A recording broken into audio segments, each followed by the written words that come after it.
Ahora empieza su programa, el show del Dr. Roy Aranda. Temas sobre los efectos que tiene la separación de los niños de sus padres, traumas que afrontan los indocumentados, violencia doméstica, el porqué de la violencia en las escuelas.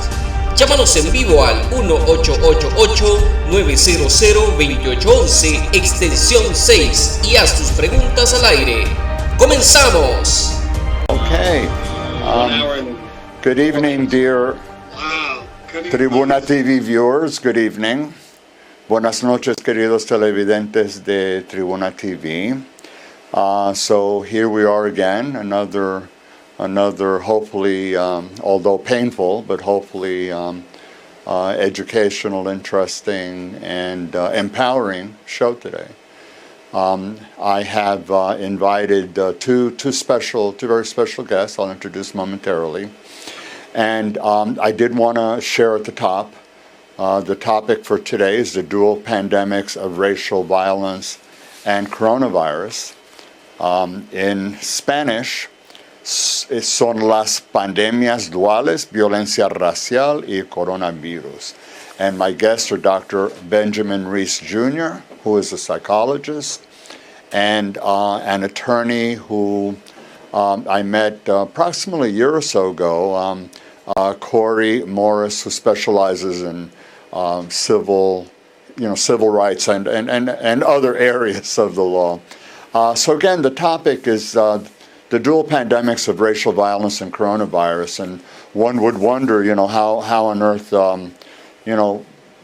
how is racial violence a pandemic, and you've got like a disease like coronavirus, and actually thinking about it a little bit more closely, it should be a triple pandemic because we have racial violence, coronavirus, and the pandemic of absolute misinformation that we're getting every day. Erroneous information, and we've been having erroneous information for months now, and it's becoming a pandemic. So pandemic, as I see it and as I'm defining it, is really a very serious physical and emotional, socio-political kind of a problem. So I'll be introducing my guests momentarily, but I did want to share with you at the top that normally my viewers normalmente saben, los televidentes, that I do 2 shows a month.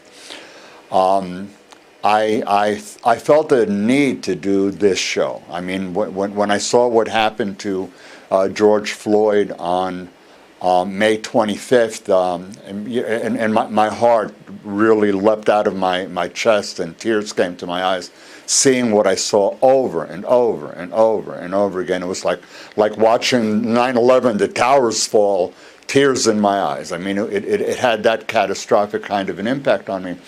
I knew that I had to do this show, and I knew that I needed to contact my friend Ben, who again I'll share a little bit about him momentarily. But basically, this is why we're having the show today. It's a need. It's become a social movement that unlike anything I've ever seen before, and I'm hoping that this one show will bring a little bit of information to you. It's certainly not going to be everything. We'll cover some, I think, interesting and important topics, and obviously this is going to be going on every day. Esto es algo que va a seguir todos los días. So what I wanted to do is at least start by introducing my guests, and then I'll give you a little bit of a background of why how I'm dedicating this show, a little bit more about the purpose of having the show, and then some of the things that we'll be talking about. Firstly, I wanted to introduce Dr. Benajamin Reese. So, Ben, can you wave for the viewers? He's the top. He's the top.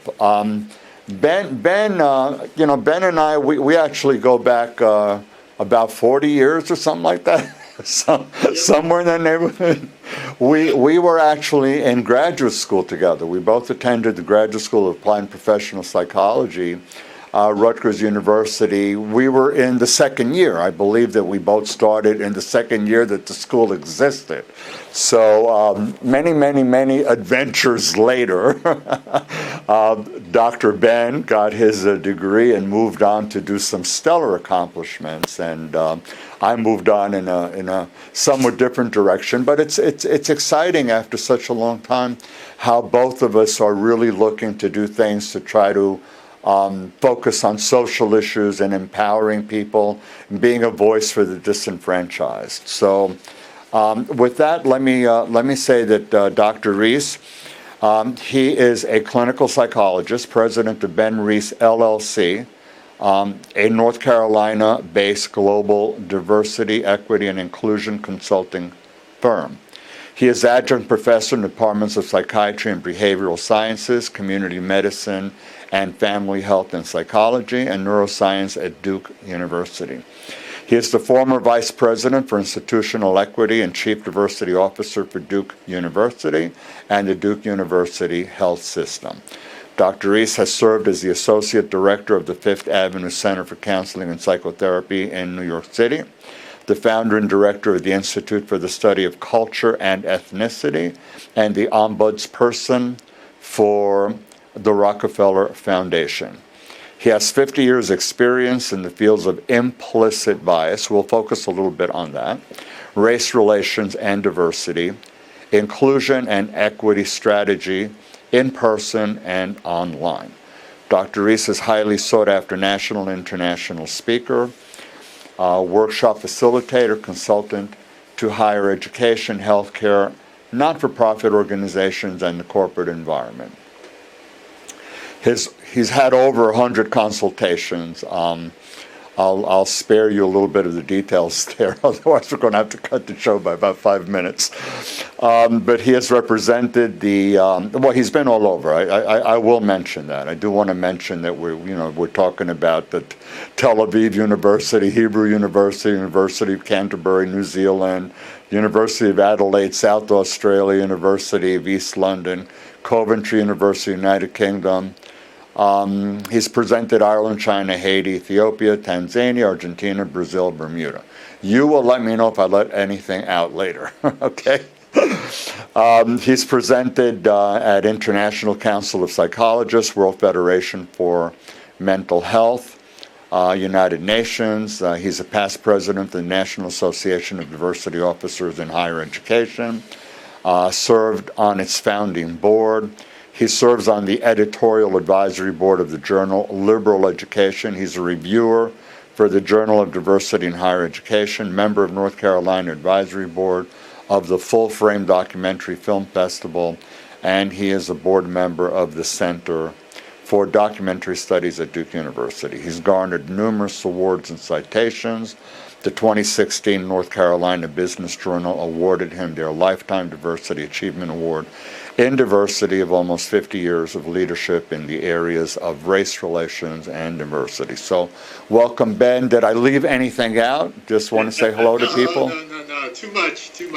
We got it in there, huh? Okay, so let me introduce to you now our speaker, our guest, Cory Morris. Cory, you want to just wave so everybody gets a chance? Okay. Mr.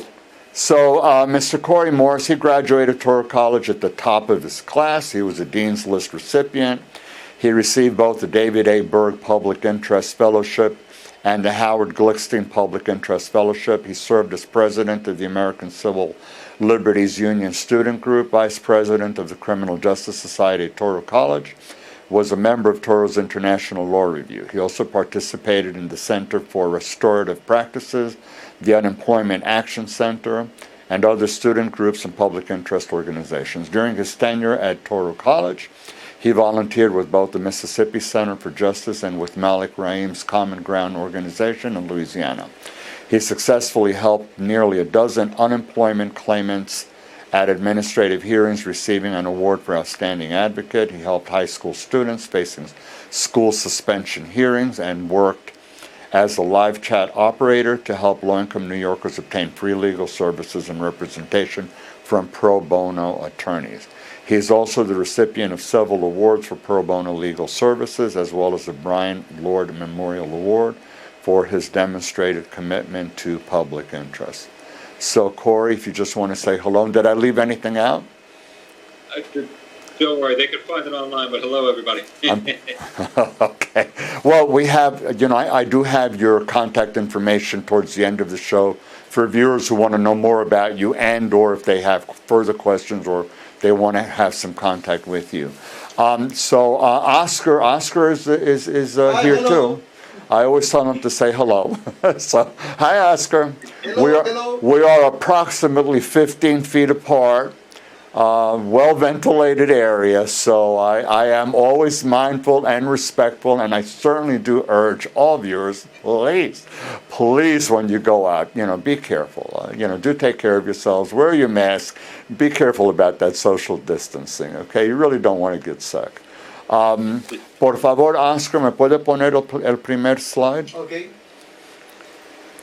We're just going to go over, very quickly, a little bit more on the purposes of this show, some of the things that we're going to cover. I'll bring the slides down. Let me tell the viewers, para decir a los televidentes, the show is being recorded on YouTube, and it will be live on Tribuna TV's website, Vimeo, Facebook, and probably other platforms as well. So, also a shout out to my consultant, Dr. Peter Canaris, a longtime friend and colleague who, helps me out when I bounce, in questions. I ask questions, and he's very good with giving me sharing some of his ideas and viewpoints. Why am I doing this show? Well, I mentioned earlier, I did it because I thought it was important that I added this additional show to my schedule. We had this major holiday that we honor the men and women who have died while serving the military, Memorial Day, May 25th, 2020.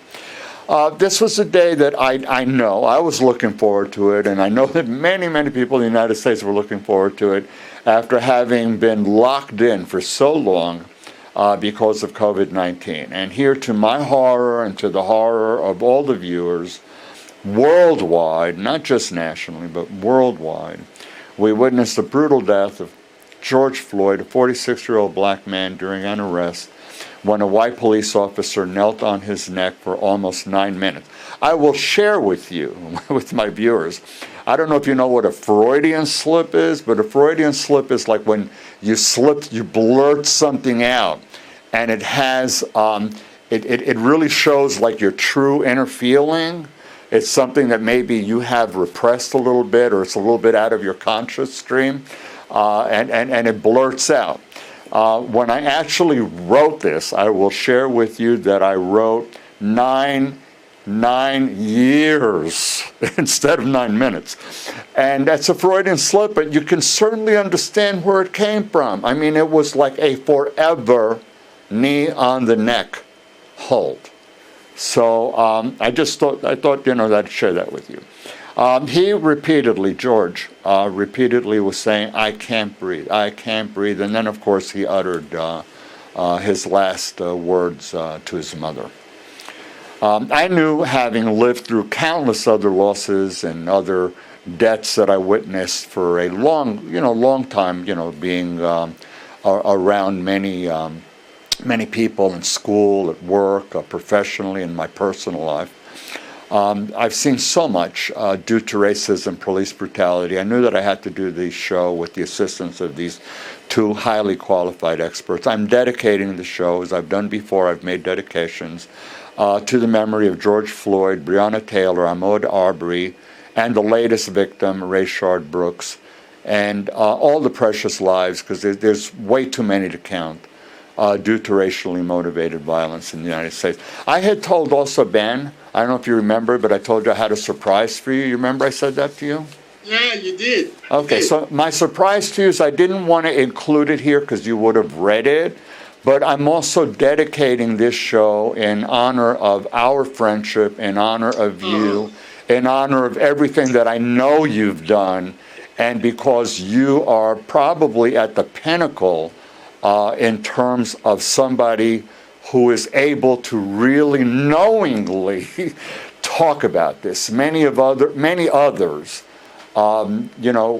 we talk, we think, that we have some knowledge of it, and we really don't, because we haven't been where you are. I cannot pretend to know what it's like to go to a store. I don't want to mention anything by name. I cannot pretend to know what it's like to go to a store and see cop cars and wonder, am I going to get targeted? I don't know that, and I can't know that, and I'm ashamed to say that there are so many of us who really don't think about it. And I'm trying myself as hard as I can to become more and more and more sensitive to this myself every day. It's a learning experience. It's a journey. It's an aspirational goal to become culturally, racially, ethnically sensitive. You never, ever, ever get there. All you can do is work at it for the rest of your life. And I am committed, and I give you that commitment in this show that I will continue to do that going forward. So that was my surprise to you. Oh, thank you.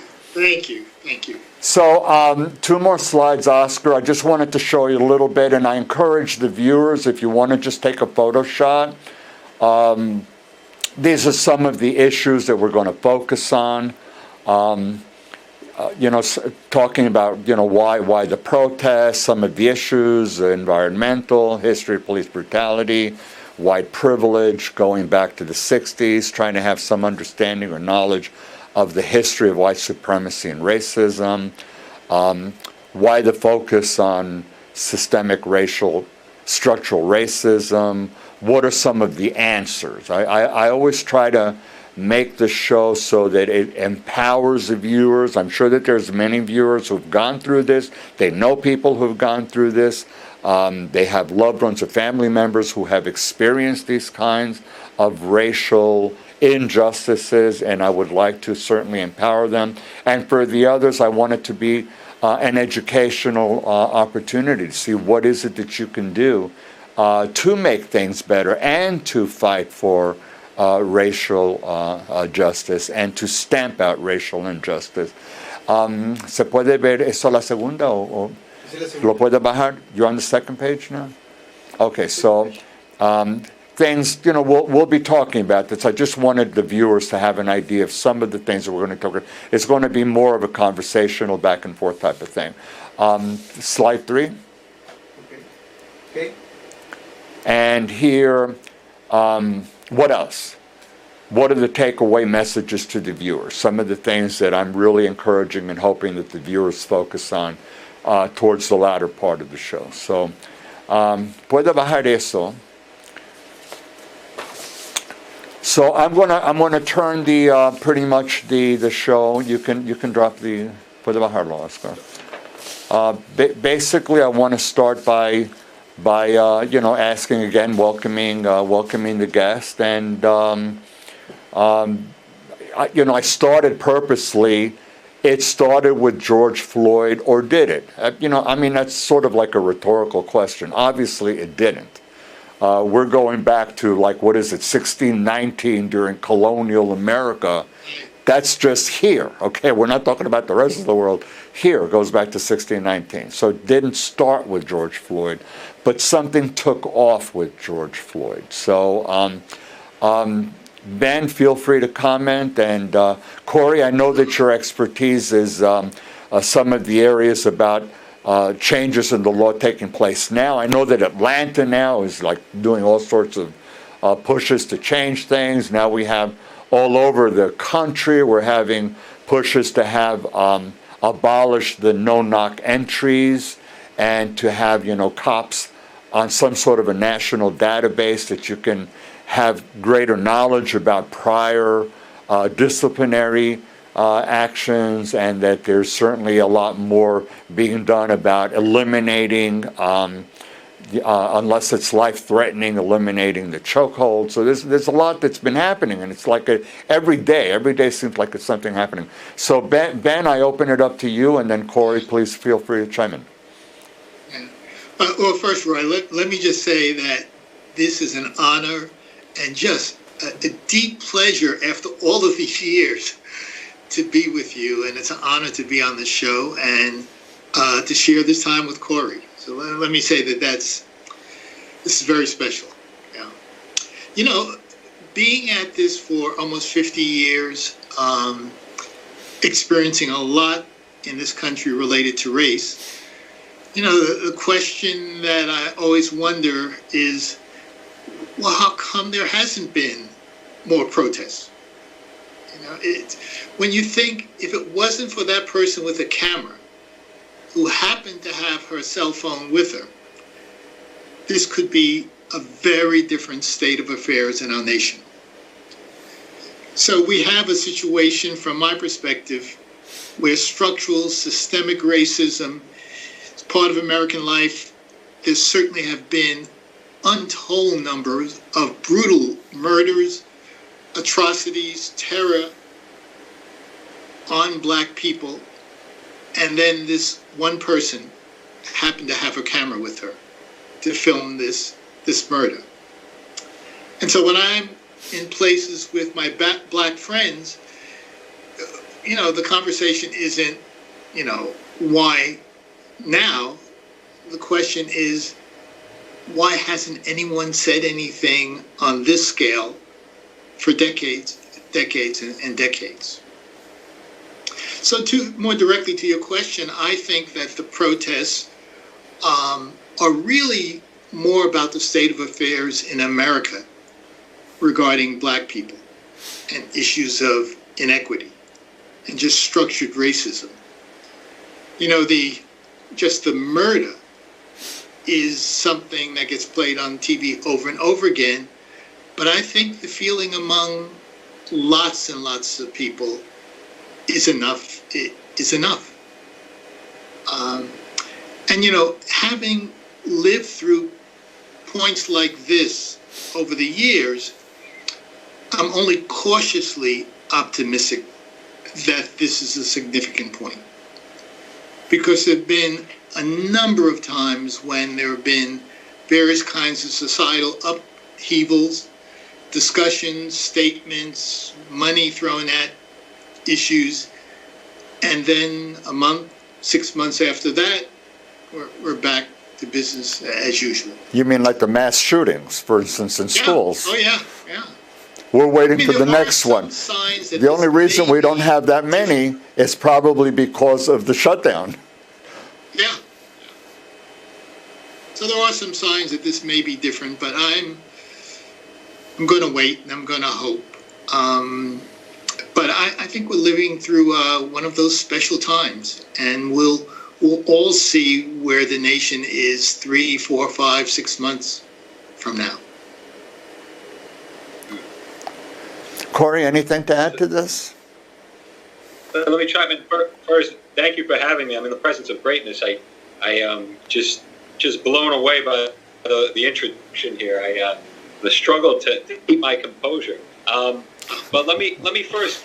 I want to address something that both of you said, with the very strong caveat that I'm not offering legal advice as a lawyer here. My background is actually in psychology. I actually teach as an adjunct at Adelphi, or at least I taught at Adelphi.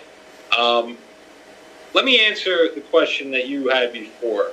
Why now in the protests, right? That was the question. Why are we seeing this now? You've been told, and people have been told over and over again, right, that we're all in this together. Unless you stock toilet paper. Because when this pandemic hit, you all of a sudden became essential.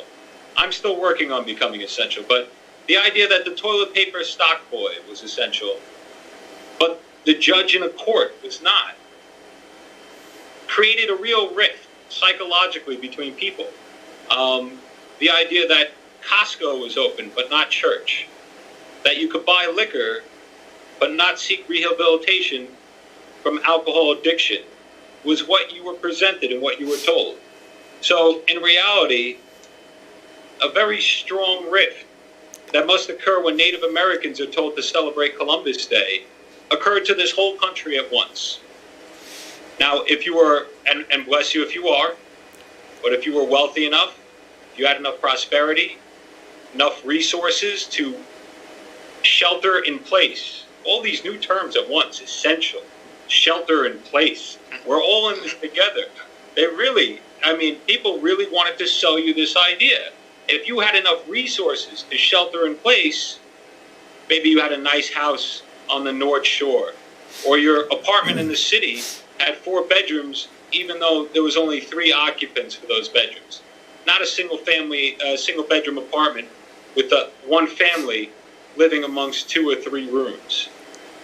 Now, if you had the opportunity and you had, really the resources to shelter in place, maybe this was a minor discomfort. People compared this to being in jail who've never been to jail. People compared this to house arrest who have no idea what house arrest really is. So the idea that we're all in this together had broken apart at the seams. You had people who were told, as we're told over and over again, a certain version of history. We celebrate Columbus Day until we learn that essentially, we celebrate Columbus Day until we learn that essentially Columbus cut off the hands of the Native Americans, right? We talk about the toppling of the statue. And for most people, when the next year comes, psychologically, we go with the status quo, unless we're Native American and those were our people. And now it's personal. And we've seen this personalization on a massive scale. So why these protests? Different, and respectfully so, than my colleagues mentioned, than the protests, for instance, of Rodney King or 50 years ago, because these are no longer protests that are predominantly led and consisting of minorities. Everyone is now in this together. White, black, Spanish, female, male. We're airing out our issues. And unfortunately, with the closure of courts, it's a ripe situation for you to air your issues out in protest, and some in not the most productive ways. I want to hit on something that you said before, Freudian slip. Dr. Aranda, you said 9 years. 9 years ago was the shooting of Kenneth Chamberlain Sr. Do you gentlemen remember the name of Kenneth Chamberlain Sr.? No. Kenneth Chamberlain Sr. was fatally shot on November 19, 2011. It happened not in Georgia. It didn't happen in Atlanta. And it happened before Trayvon Martin was murdered in Florida. It happened in White Plains, New York. And what did he do? He fell on one of those little buttons, a life aid, medical alert device. And he wasn't in the street, and he wasn't doing an alleged crime. Where was he? He was 68 years old, and he was black, and he was in his home, and he didn't need the police. And what followed was the police banging down his door, and he's on the phone, and this is all seen by a judge, and it's important because I'm going to return to it. He's on the phone, he's saying, I don't want them in. They called him out of his name, which I won't repeat here because this is being recorded, but they called him out of his name, a black man. They used the N-word. When they tasered and shot him dead. Oh my God. No charges have been brought, and that's bad. The police officer is still out there. Only thing worse than catching the criminal is putting somebody else in jail. Police officer's still out there. But I'm going to give you the real tragedy of the scenario. So when we talk about things changing and, we're progressing so much, and I'm going to end with the note that I have as to why the protests, why they're screaming no justice, no peace. But when Mr. Chamberlain was shot, his family did seek redress, right? And they did go to the courts, these justice courts, some of them that are now closed. And years went by. And the police, led by lawyers, paid by us, the people of the state of New York, and specifically White Plains, argued that the police officers were justified. This new word that people are throwing around. 4 weeks ago, everybody was a doctor or a virologist. Everyone wanted to know or talk about COVID. Now everybody's a civil rights attorney. They talk about qualified immunity. It meant that a lawyer got up there and said that the cop that used the N-word, that tasered Mr. Chamberlain, and shot him dead in his own home was justified. If that's not scary enough, a judge agreed. And 2 years later, literally days ago, the Second Circuit, which is one level removed from the Supreme Court, took all those resources and 9 years of time and litigation and fighting and said that the police weren't justified. And do you know what the family of Mr. Chamberlain gets, aside from rehashing this year after year after year? Then they finally get the chance to go to a trial. And you know what happens there? The defense attorney gets to make the same argument again, that the police were justified. So what's the difference? And I'll sum it up real quick for our audience, who I'm sure will appreciate this. When Eric Garner was choked dead in the street, it took 6 years for them to decide not to prosecute. When Chauvin put his knee on the man's neck, Mr. Floyd, and choked the life out of him when people watched, he's being prosecuted now. People are saying, isn't that enough? No, it's not enough. Because they're going to make the argument again and again and again. And their family will live this again and again and again. Unless there's a settlement. And we hear about the high-profile cases. But didn't this man, Kenneth Chamberlain Sr., 68 years old, who honorably served our country, didn't he deserve the same justice that Mr. Floyd had? So that's why this has changed. And the unfortunate situation, which is why I'm taking the time and I'm doing so much right now, is that people are losing faith in the justice system. If you lose faith in the justice system and police, you are opening the doors to the street. And I'll tell you, I'm not condoning their actions, but these protesters and these people, everyone gave a nice message. I think even the NFL said how dedicated they were after they let Colin Kaepernick, sit on the sidelines and basically oust him. Everyone says we're in this together. People are no longer paying attention to that lip service. Like my predecessor, my former employer said, when people were in the streets, people got scared in their suites. And the fact of the matter is, all of those stores, whether it's Saks Fifth Avenue or Rolex, now we're all in this together. And I don't condone it, but now people are paying attention, where before they weren't. We had protests in Eric Garner, and unfortunately, the same misconduct and the same chokehold law that existed well before Eric Garner is not going to do anything for us now. And meaningful change starts with the people, and that's what we're seeing here today. I just wanted to. I couldn't agree with you more. And as I study slavery, Reconstruction, the same thing happened from when the boats landed on the shores of America. I mean, this is, and as optimistic as I try to be, the other day I was looking at some statistics, and so it's clear that the number of white people who feel positive about race relations, that it will change. We're seeing some change in that data. We're seeing greater endorsement of Black Lives Matter by whites. And so I saw the difference in endorsement of Black Lives Matter by whites, and I looked at the change, which is significant. The change among African Americans is even more significant. It went from like 78% to like 89%. When you look at the difference between races in endorsement of Black Lives Matter, it's only a 2% difference now. Nothing has really changed in terms of blacks and whites and their attitudes. Because white attitudes have been more endorsement of Black Lives Matter. Black endorsement has even been greater.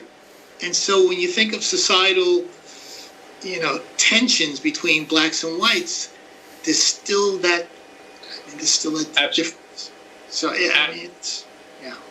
Absolutely. I don't mean to cut you off. It's upsetting because when you see like I said, everyone went from a doctor and a virologist to a civil rights attorney, all of a sudden. So I have a lot of competition. Hopefully they stick around. What's interesting is that on one of the listservs that I'm a member of, there was a discussion about about teaching, having courses, having programs, having resources to develop compassion. And I'm sitting there, puzzled, like how do you teach compassion? I mean, you either have it or you don't have it. I think you can probably teach about it, what compassion means, but you either have it or you don't have it. And I think that the best or the closest that I can come up to, and then I'll give it back to you for some more comments, is that I really want the viewers to focus on, when you have like a dead person, you have a dead black man murdered, and we're seeing protests and all of that. I want you to think about the family of that person, the friends, the loved ones, where he lived, his environment, contacts. This is like a depression, an anxiety, PTSD, post-traumatic stress disorder. Can you imagine a family member seeing this? I look at these images, just as I looked at the images of the World Trade Center collapsing, and it's like a vicarious form of PTSD, and it's repeated over and over and over again. It has an effect for some people of desensitizing them to it. So you see it a lot, and people say, business as usual, so what? But for the family, they don't get over it. And it's like rubbing salt in the wounds. And if that's some way of teaching a little bit of compassion, then I hope that, that maybe that makes a little bit of a point. I did want to ask both of you, if you could comment, because, I call this a dual pandemic. I mean, all of this, May 25th was about 3 months into the pandemic. 2 months really bad, but 3 months into the pandemic, if you really want to go into the first case, I think it was around January. But it was like really picking up February, got really bad in March. So we're talking about 2.5 months really of bad close-in, states opening up, in my opinion, many of them prematurely. They hadn't even met the requirements, and they were already phase 1ing and phase 2ing, and now we're dealing with the consequences of that now. What does it say to both of you that we have this incredible movement simultaneously with like the deadliest virus that we've had in God knows how many decades? What does that say to you? Well, doing a lot of work in healthcare, I'm particularly focused in on the disparity in healthcare, and certainly in death related to situations of income, housing, etc. All of the social ills that really predispose someone to get sicker and make it much more difficult to find suitable health care. And so the disparities in healthcare, which of course have existed, since the first experiments on black people during slavery, those disparities, which are well documented in current research, surprisingly to some have shown up in the virus, but to others, to me, it's not surprising, because health disparities are baked into our system. I'll say this. Someone declared, it wasn't me, that racism is a public health crisis. Yeah. Yep. And I got to tell you, I think there was a conscious decision amongst folks who saw, and this is not the first, it's just one of the latest string of videotaped murders by the police. I think folks saw this, and they identified more with that killing than with the slow movements that occur with this virus. Statistically speaking, it says more about our nursing homes when you look at the deaths related to COVID-19 than it does about anything else. Because if we really look at the deaths related to the nursing home deaths, in some states it accounts for 3/4. In most states it accounts for half or more. We don't like those numbers because those numbers shine a light on the same government problems that racism shines a light on. It's the reason that Mayor de Blasio increased his staff 30,000 as opposed to hospital beds by 30,000. It's the same reason that under a previous mayor, Bloomberg, we closed 20 hospitals. They were protesting the closure of hospitals in Harlem. These are the same individuals. These are the same people, human beings, that are impacted by race and racism. For them, this was, I think for some of them, let me say, this was an everyday thing. The idea that a virus was there, they already had a virus in their community. Some of those viruses carried guns in public housing. Some of those viruses carried guns on the street. Some of them are waiting to choke you out if you have a cigarette. Some of them, if you don't put your hands in the right place, they'll shoot you dead. Drive a car away and you might get shot for being a passenger. So when someone says racism is a public health crisis, I think people are saying it's time to stop with this COVID and start to talk about what's been existing for 50 years, for 100 years, for 150. Take a number and probably multiply it. Ben, I wanted to ask you what for the viewers, what is racial trauma, and what are some of the effects or consequences of racial trauma? Again, I want the viewers to understand this. There's been a lot of psychological research and medical research that really points to the psychological and physiological effects of living within a racist society and experiencing both overt aggression as well as more subtle aggression, more subtle microaggressions. Let me give you a personal example. I can give you lots of personal examples. So about a year and a half ago, I got a contract to evaluate the diversity strategy at one of the major universities in America, in the Midwest. And so I hired two colleagues to work with me. We were at the university for about 4 days. And the routine was we would meet for breakfast, plan out interviews, etc. It was a Thursday morning. We met for breakfast. That particular day, would be interviewing the president and the provost and a couple of focus groups. Buffet breakfast. I went over to the buffet table, my suit on, tie, and the lady turned to me and said, "Can you get that tray and take it up to my room?" I just was shocked. So I went back to the table and I said to my colleagues, "You can't believe what happened." And then we had this discussion. I got up, went to the buffet table to see if the lady was still there. She had left. Because I wanted to have a conversation to see if it was just a slip, whether she didn't realize what she said, or whether it was a result of some really ingrained racism. But she left. All day, as we did our interviews, as I interviewed the president, I was ruminating on that experience and thinking about all the times things like that have happened to me in the past, happened to my brother, happened to my uncle, happened to my father. Having a doctorate, working all over the world, being a vice president, still in some places I'm seen as a help. As I went through the day, and when that instance happened, I'm sure my blood pressure went up by a couple of points. And I suspect that as I recount it now, if someone was taking my blood pressure, it would be up a couple of points.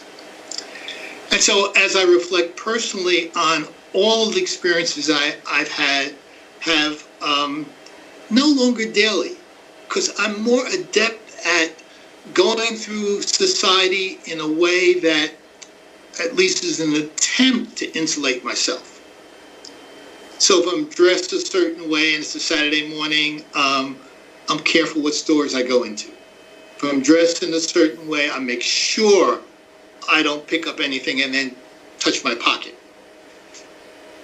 So it's not daily, it's not weekly, it's probably every 10 days, every 2 weeks, I have an experience that contributes to this kind of trauma related to being in a racist society. It's like living life on the outlook. Abroad, and when I travel abroad, I'm concerned about, being in another place, not knowing the language, etc. But it's interesting, and I've been to about 55 countries. I relax. And it's kind of a strange thing. I've been in some places where, at least you see on the news, there's potential violence. But I find that I relax. I mean, rightly or wrongly, being out of the United States. I have 2 older sons. I have a daughter. My daughter works in Burma. My 2 sons, African American, they told me not too long ago, they decided they were going to drive across country. I said, no. My daughter in Burma, I'm fine with her. 2 young black men driving for days, a couple of weeks, through small towns and cities across the United States at night? Nah. I was more concerned about my sons in America than my daughter in Burma. It almost reminds me of that book, The Green Book. I don't know if you're familiar with it, but I think it was a wonderful story. I mean, I think it was like really wonderful and spot on that even the super talented maestro pianist couldn't eat in the same room, but he's the presenter. But he couldn't eat in the same dining area. It's incredible, absolutely incredible. Can you counterbalance that with what it means to have, what the term white privilege means? It's directed to both of you. I want the viewers also to walk away with an understanding of what that is. We have now racial trauma and the effects, consequences, anxiety, depression, being on the lookout all the time because of perhaps white privilege. If I can, I'd like to create a juxtaposition, and then I'd defer to the doctor, but I believe it's Ariana or Adriana Huffington, or whoever it is, or the Felicity, I forgot, I confused them, but you talk about somebody who paid for their child to go to a good college, and so I know I got that wrong. I'm not sure who it is, but a young lady, and she's going to serve 15 days when there are countless minority women who have sought just to provide a better education for their child and have done days, years, much longer in jail for quote-unquote falsely stating where they live. And that is a common occurrence. When you talk about white privilege, I can't help but think about that instance here. With all the lawyers in the world, all the press in the world, and a slap on the wrist. Yeah, and you're so right, Cory, and I think one of the elements of white privilege that's sometimes hard to digest, particularly by some white people, is that it's not a question of whether you want the privilege or not. It's based upon the history of the United States. Someone with white skin has the privilege. I mean, we could talk about male privilege, and I'm not equating in any way white privilege and male privilege, but it's not a question of whether I want male privilege or not. If a man goes for an executive job of a major corporation, whether he wants the privilege or not, it's there, both subtly and unconsciously, and many times overtly. He has an advantage, he has a privilege going for a senior job. So for white privilege, it's not whether you want it or not. It's kind of inherent. The police are at the center of a lot of our discussions. It's a lot of research around privilege. We certainly could talk about who gets stopped and who gets searched. But some interesting research is done by some colleagues in California where they looked at the way officers spoke when they stopped somebody. So they analyzed the speech. They even got officers they recorded the cameras. And they showed it to people and say, so rate these. Which one of these is the more polite dialogue? And you probably know the results. The more polite interaction was when they were stopping someone who was white. So you can measure the stops by race.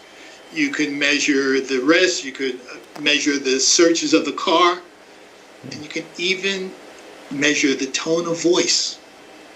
So if you're white, whether you want it or not, you have this privilege. You can rest assured that you'll be treated differently. Well, I remember in New Jersey they had driving while black. That was a problem years ago, and I know that in Arizona we had the sheriff over there pulling Hispanic people right and left all over the place. So it's still a problem. We had a Suffolk County police officer federally prosecuted for stopping Hispanic, presumably day laborers, and targeting them because he knew they carried cash, and he did it for years until the federal government got him. And it's not far away. It's here in Suffolk County, New York. I'll tell you this, and it's one of the reasons when I went from psychology into law. The Dahl study, W.B. Clark, a footnote in Brown versus Board of Education. And although it is flawed, and it's hard to reproduce these studies, we lack empathy. From a very young age, we learn that if we call a plumber, we think that it's going to be a man who's got sagging shorts or jeans or whatever, We don't think that it's going to be, this person or female. Likewise, the Dahl study showed almost unequivocally that there was a less than feeling. And no, it's very hard to take study and create law, which is why the study came under such fire. But the precedent was there. And the men who brought those cases, although they were grown men, they were called boys in the courtroom. Yeah. And although they had money, they couldn't eat at the food counters down south. The fact of the matter is that lack of empathy. And when we build, when we identify animals and professions and people and historical figures. And I'm not talking about statutes. I'm talking about teaching Brown versus Board of Education in the most segregated area in this country, Long Island. When you hear senators and elected officials talk about, how we're racially tolerant, whether it's Garden City or Merritt, or one of these towns that border every other minority school district or less than school district, right? It provides all of the fuel you need to create the next generation of, trauma and white privilege, or whatever characterization, manifestation, whatever you want to call this. It's a feeling of less than, and it's a demonstration of less than statistically. If you study it, you quantify it, but it's known and experienced. We're looking at a lot of changes now that are taking place pretty much like at a grassroots level, which is like, pretty much that would be a baseline, you're starting, grassroots. But, I think somewhere, we need to consider messages from the top, top down. It's going to be very difficult to implement really long-lasting permanent change without having, some modeling and enforcement and behavioral changes in our lawmakers at the top. And I'm looking at things like, for instance, this message of we have to have law and order and we have to have justice for all. It's almost like, flips, it's like a little bit of a contradiction there. Presumably you can maintain law and order and also maintain justice, but this gets into this whole concept that, Ben, you brought up in a message to me, and we've been talking about it, is the answer to defund police. So we have a few minutes left. I want to talk about that. Cory, if you have beyond that a little bit more on some of the legal changes, and then I've got to have a few minutes so we can talk about what viewers can do to try themselves to make changes, to make for I'll try and improvements. combine the two. Look, qualified immunity, the concept I spoke about when it relates to Kenneth Chamberlain, we need to do off with that because that removes the Seventh Amendment, a right to a jury trial. The fact of the matter is, people, not judges, people should decide these cases. There should be no such thing as qualified immunity. It should be removed. Done. Yes. If you Yes. no, I don't want to dock the comment. It's done. There is no more use for this. People have the right to decide these issues, and it's the collective that should decide. I'll try and lead into the two. We allow, our society has, in many manifestations, whether it's philosophical, sociological, psychological, we allow the use of force to certain individuals. It's the state-sanctioned use of force. This is easy. If force, you're wearing a camera. You cannot argue it was justified if it wasn't recorded. And every good police officer knows the value of having that camera on their body because the accusation is diffused. And the other officers are there, and frankly, we are the watchers. So if you ask me, what can I do? What's a change? And we haven't seen it yet, but if there is the use of force, I don't care if you're the phys ed teacher. I don't care if you're a bouncer. And look, unless you're in a wartime situation, which is another situation altogether, if you have a domestic ability to use force, it should be documented. We have the technology. There's no excuse. And then really lastly, no one wants to discuss it, but, I can tell you from my clients I represent, a young man who was called out of his name, pictures of nooses, Hitler, Ku Klux Klan. No, they didn't burn a cross on his lawn, but the Catholic school knew about it, and they said to Mom, it was just a joke.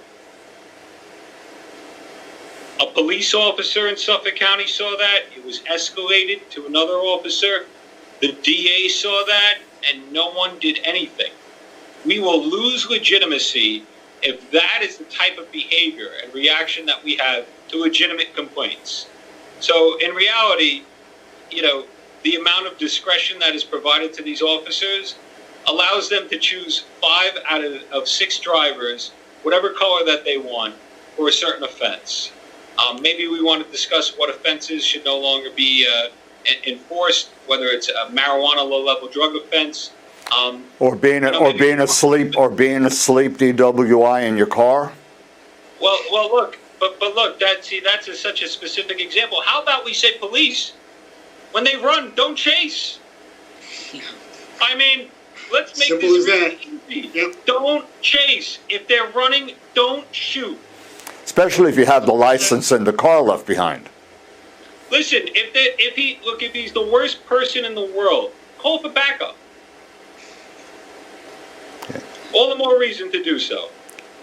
But to give chase, you invite a dangerous situation. And again, they're going to argue in that case exactly qualified immunity. It was a split-second decision.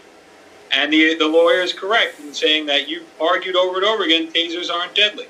But I want to give some time for the rest. But if I had to leave a dual message here, we've seen changes. They're going to let police misconduct records out. But I make you a bet that those police misconduct records, there's delay.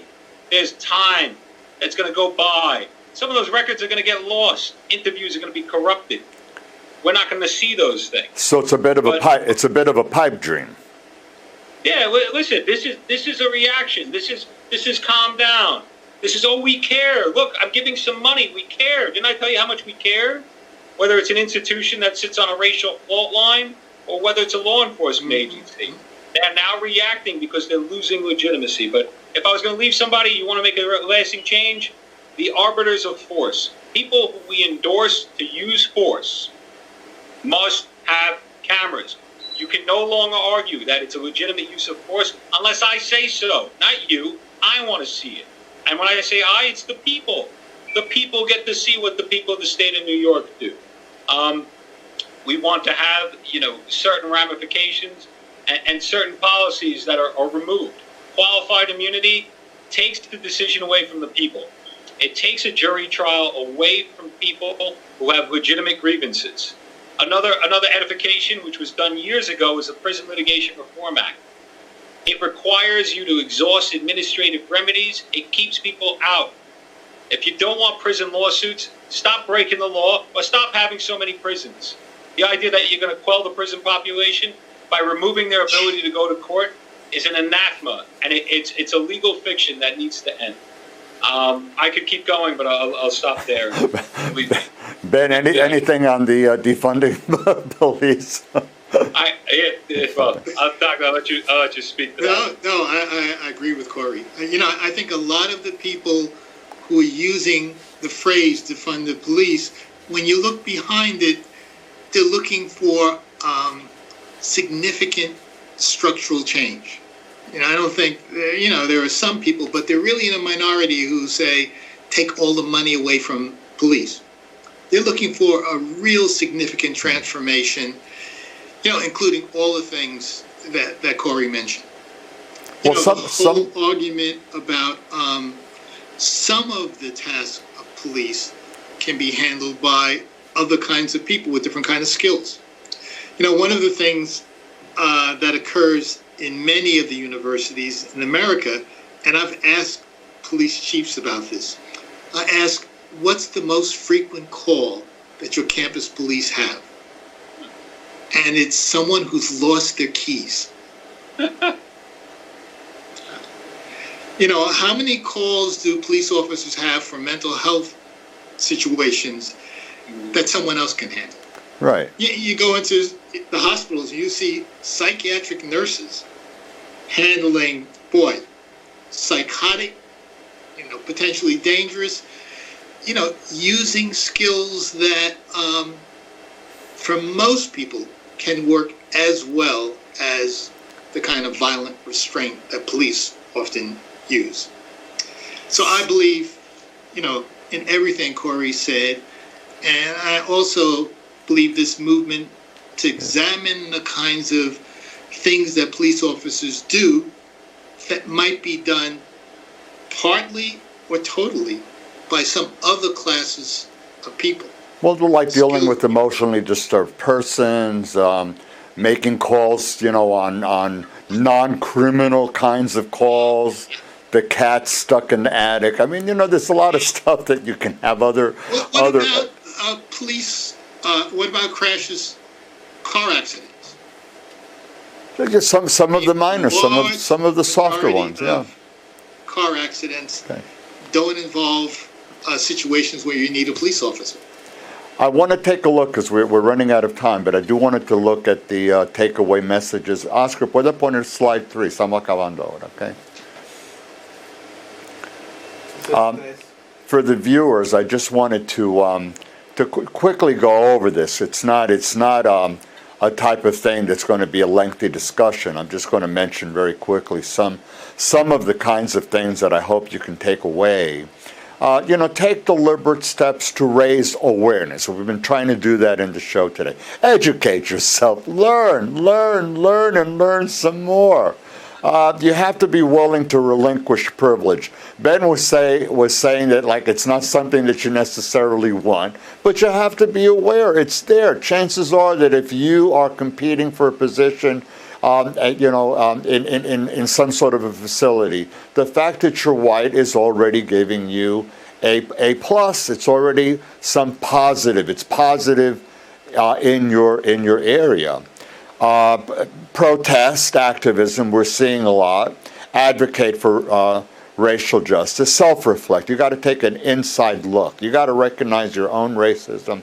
You have to be able to take criticism and not get upset or aggressive or angry about it. Talk to your children. Your children, our future is our children and our children's children. They're not born racist. Okay, so talk to your children. They need this early exposure, and they need you educate them to embrace different cultures, different diversity, different religions, different ethnicities. What's different? We're all different, yet we're all one. Donate to causes that support racial justice to whatever extent you're able to do it financially. lobby for change. Some of us, Cory, I do this through professional associations. Ben does as well. Now's the time to act more than words. You don't want to ask, oh, what can I do? What can I do? What can I do? Learn, educate yourself, do something. Silence is deadly. You have to speak up. What can you do in your immediate environment? Let me just put up the resources so I can promote Ben. Slide 4. I want to promote Ben and Cory. For those of you who have questions, you'd like to contact Dr. Ben Reese, take a photo. There's the information at the top. Cory, I have contact information for Cory. New York State Psychological Association, I've always given them a shout out, an endorsement in the American Psychological Association. That's hardly all that's there. Puede bajar la pantalla. Gentlemen, we've been at this for about an hour and 5 minutes. I think we could probably go on for a few more hours. I wanted to thank you both so much. It was very spontaneous. I'm glad you just took off in directions that seemed logical. We didn't necessarily follow everything in the talking points, but that's okay. I thought it was a very robust dialogue. I wanted to thank both of you so much. I really hope the viewers got something out of this. Ben, any final words? Cory, any final words? We're wrapping up. Thank you. I mean, really, what a pleasure. Ben, pleasure to meet you through this. And, it's great to meet you, Cory. And, Roy, it's just great to reconnect with you. And I just would encourage people to recognize that we all have a role to play. And if we don't act, then we just continue the state of this country. Let me say that echo that indifference is indifference is the killer. It's the killer. Yep. We have to avoid becoming complacent. You can't sit back and become complacent and get bored and desensitized. You have to maintain a level of being sensitized all the time to what's going on. So, viewers, thank you for being here. I hope that you got something out of it. Televidentes, espero que hayan sacado un provecho de este programa. I wish all of you health and protection from the racist coronavirus that is racist too against African Americans and Hispanics. And I certainly hope that all of you are safe, and that if you ever need or are in some sort of situation that you need an attorney or a cop, that you have people that will be there for you and that will provide you with meaningful justice. So, gentlemen, thank you so much. The recording's going to be available tomorrow, several platforms, and I'll certainly make it available to you. Oscar, despídete. Bye-bye. That's Oscar, and good night, everybody. Thank you so much. Stay healthy. Stay safe. Bye-bye. Thank you. Take care. Have a good evening.